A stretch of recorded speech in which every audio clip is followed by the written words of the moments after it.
मेरे भाई तुम्हारे बोर्ड्स के एग्जाम हो चुके हैं और अगर वो मैथ्स वाला गम अभी भूला नहीं जा रहा है ना, तो सीबीएसई ने एक और धमाका कर दिया है तुम्हारे लिए। तुम्हारे सेकंड बोर्ड का डेट शीट भी आउट हो चुका है। देखो ये सुनने में थोड़ा सा तुम्हें सरप्राइजिंग लग रहा होगा, डेट शीट आउट हो गया। ये एक टेनेटेटिव डेट है, बट मान के चलना कि यही एक्सपेक्टेड डेट होगी और इसी के बीच में एग्जाम भी होगा। देखो तुम अभी होली की छुट्टियां मना रहे थे, लास्ट एक पेपर बचा था, तुमने वो भी दे दिया। अब तुम थोड़ा सा अपने आप को रिलैक्स महसूस करोगे, भैया अब तो हम करने वाले हैं पूरी तरीके से एंजॉय। लेकिन प्लीज यहीं पे थोड़ा सा ध्यान दे देना कि तुम्हारे पास एक और अपॉर्चुनिटी बची है।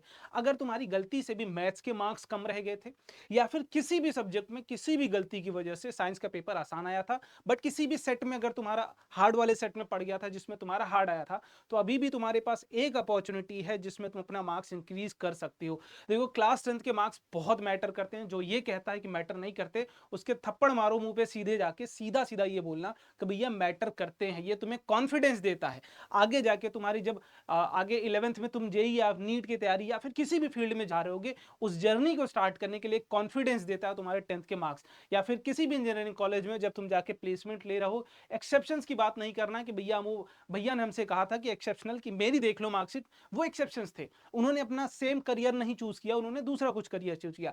बट हो सकता है तुम उस फील्ड में जा रहे हो जहां इसकी जरूरत पड़े, क्योंकि 12th के मार्क्स नहीं देखे जाते बट 10th के मार्क्स देखे जाते हैं। 12th के मार्क्स एंट्री के लिए होता है, बट जॉब के लिए जब आप जाते हो 10th के ही मार्क्स देखे जाते हैं। तो ये मैटर करता है, इसको सीरियसली लेना और तैयारी तुम्हें करनी है। देखो सेकंड जो अटेम्प्ट है तुम्हारा, वैसे लास्ट ईयर का पूरा पैटर्न चेंज हो चुका है। ये साल एकदम नया है जब सेकंड बोर्ड एग्जामिनेशन तुम्हारा कंडक्ट कराया जा रहा है।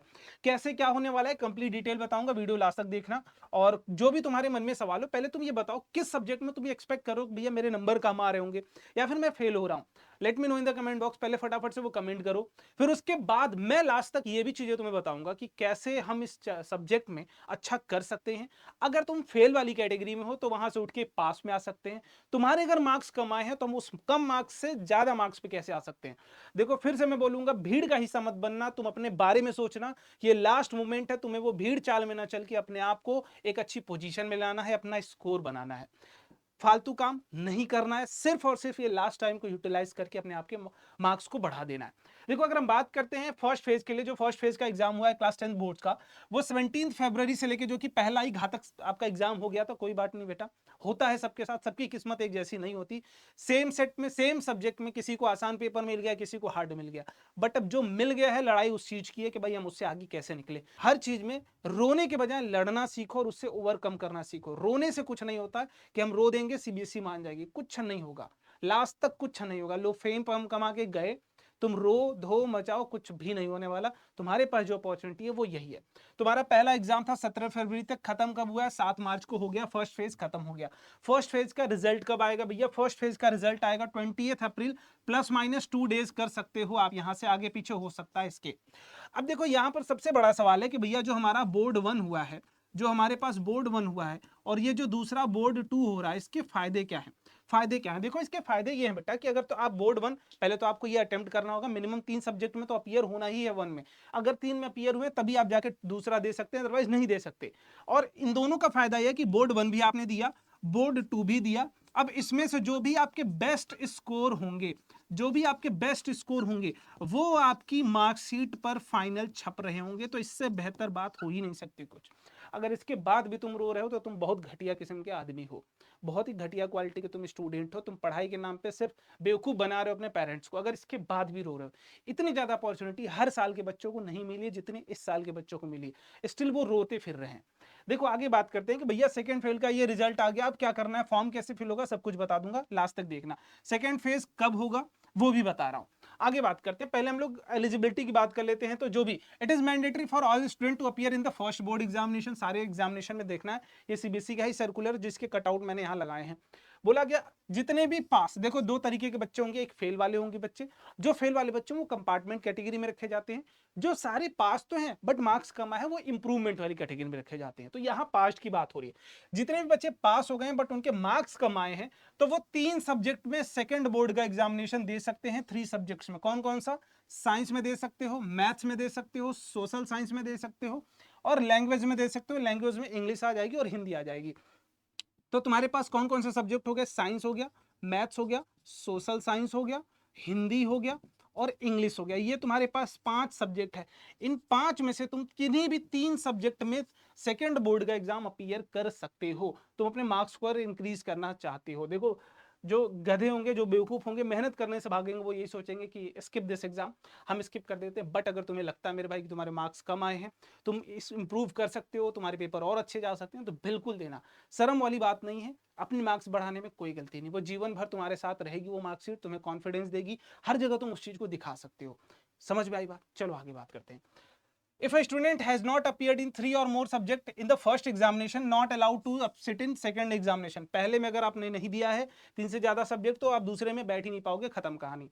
कौन कौन से लोग एलिजिबल हैं सेकंड के लिए बता देता हूं। इंप्रूवमेंट, जो इंप्रूवमेंट देना चाहते हैं 3 मेन सब्जेक्ट में, इनमें से।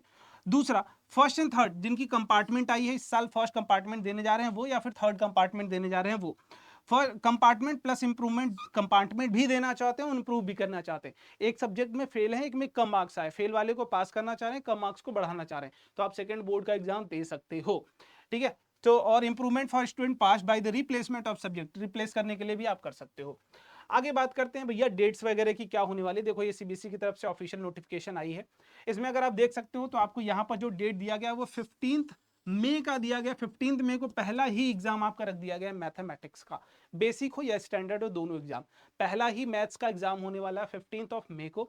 अब देखो एक डेट और, एक सर्कुलर और चल रहा है जिसमें 5 मई को बताया जा रहा है, बट मुझे जहां तक लग रहा है या तो 5 या तो 15, इन दोनों के बीच में ही ऑफिशियल सर्कुलर आपका जरूर जारी कर दिया जाएगा सीबीएसई की तरफ से। इन्हीं दोनों के बीच में आपके एग्जाम्स होने वाले हैं। ठीक है, बाकी और कौन कौन से सब्जेक्ट हैं यहाँ पर अभी मेंशन नहीं किए हैं। कंपार्टमेंट सब्जेक्ट, कंपार्टमेंट सब सारे सब्जेक्ट यहाँ पर दिए गए। अब आगे बात करते हैं कि भैया कैसे चीजें कर रही है। देखो कंपार्टमेंट हो या इंप्रूवमेंट हो, मैं तुम्हारी कैसे हेल्प कर सकता हूँ उस चीज की बात करने वाला हूँ। जिस भी तरीके से मेरी मदद हो पाएगी मैं करूंगा। बस तुम उस चीज को एक्सेप्ट करना चाहते हो या नहीं करना चाहते हो, या तुम्हें वो मदद चाहिए, मुझे कमेंट बॉक्स में एक बार जरूर बता देना। देखो कंपार्टमेंट हो या फिर इंप्रूवमेंट है, मैं अगर तुम्हारी मैथ्स में कंपार्टमेंट आई है, भैया मैथ्स में हमारे अच्छे मार्क्स नहीं आए, किसी भी कारणवश अगर तुम्हारी साइंस में आई है, तब भी साइंस के लिए भी मैं हर एक तरीके से तुम्हारी मदद करने वाला हूं। अगर तुम्हें सिर्फ और सिर्फ क्वेश्चन चाहिए कि भैया लास्ट में हम कौन से क्वेश्चंस प्रैक्टिस कर लें, सिर्फ क्वेश्चंस प्रैक्टिस चाहिए, मैं क्वेश्चंस प्रैक्टिस करा दूंगा। फ्री में अगर तुम्हें चाहिए कि भैया यूट्यूब पे पूरी चीजें करा दीजिए, मुझे फ्री में यूट्यूब पर करा दूंगा। अगर तुम्हें ये चाहिए नहीं भैया बैचेस के थ्रू करा दीजिए, हमारी सीरियसनेस बढ़ जाएगी, हमारी प्रैक्टिस बढ़ जाएगी, वो सारी चीजें मैं यहाँ पर करा दूंगा। बट उसके लिए मैं जो भी प्लानिंग कर रहा हूँ वो सारी चीज तुम्हारे लिए, एक छोटी सी जानकारी तुम्हारी चाहिए, उसके लिए एक प्रॉपर गूगल फॉर्म में डाल दे रहा हूँ। लिंक कहाँ डाल दे रहा हूँ? डिस्क्रिप्शन बॉक्स में। फटाफट से जाके फिल कर देना, फिल नाउ, जाके फटाफट से फिल कर देना। तो मैं ज्यादा कुछ नहीं मांग रहा हूं तुमसे, सिर्फ ये गूगल फॉर्म फिल करा रहा हूं। किस सब्जेक्ट में तुम्हारी कंपार्टमेंट या फिर इंप्रूवमेंट है, कैसी हेल्प तुम्हें चाहिए, वो सब कुछ आके यहाँ पर बताओ। और उससे ज्यादा कुछ भी तुमसे डिमांड नहीं कर रहे हैं। हाँ, एक सवाल मन में तुम्हारे जरूर आ सकता है कि भैया पेपर जो हमारा कंपार्टमेंट या फिर इंप्रूवमेंट का होगा वो ईजी आएगा या फिर हार्ड आएगा। देखो कंपार्टमेंट दे रहे हो या फिर इंप्रूवमेंट दे रहे हो, पेपर सेम होता है, और ना ही इजी होता है ना ही हार्ड होता है। जैसा बोर्ड का पेपर होता है सिमिलर लेवल का पेपर होगा। तो एक्सपेक्ट मत करके चलना कि हम इंप्रूवमेंट देने जा रहे हैं तो पेपर आसान आ जाएगा, कंपार्टमेंट देने जा रहे हैं तो आसान आ जाएगा, बिल्कुल नहीं। जिस लेवल पे आपकी चेकिंग होती है उसी लेवल पर चेकिंग होगी, वही लेवल का पेपर भी बनेगा। तो तैयारी में थोड़ी सी भी कमजोरी आपको नहीं करनी है। अब तुम्हारा काम ये है कि मुझे स्ट्रैटेजीज तुम कैसे करोगे भैया, डिसाइड क्या करना है, एक स्कोर टारगेट करो, कमेंट बॉक्स में मुझे बता दो। प्रैक्टिस प्रैक्टिस प्रैक्टिस, सिर्फ यही करना है, और ज्यादा टाइम वेस्ट नहीं करना। फालतू की 8 घंटे पढ़ेंगे 12 घंटे, कुछ नहीं। सिर्फ क्वेश्चंस प्रैक्टिस करना। तुमने पूरे साल पढ़ाई करी है, सिर्फ प्रैक्टिस करना है, सिर्फ प्रैक्टिस करना है। ठीक है, कमेंट बॉक्स में अपना स्कोर बता देना कितना तुम इंप्रूव करना चाहते हो, किस सब्जेक्ट में तुम्हारी कंपार्टमेंट आई या फिर इंप्रूवमेंट आई है, और किस तरीके की हेल्प तुम्हें चाहिए। गूगल फॉर्म फिल कर देना। बाकी मिलते हैं अगले वीडियो में। बाय बाय, जय हिंद।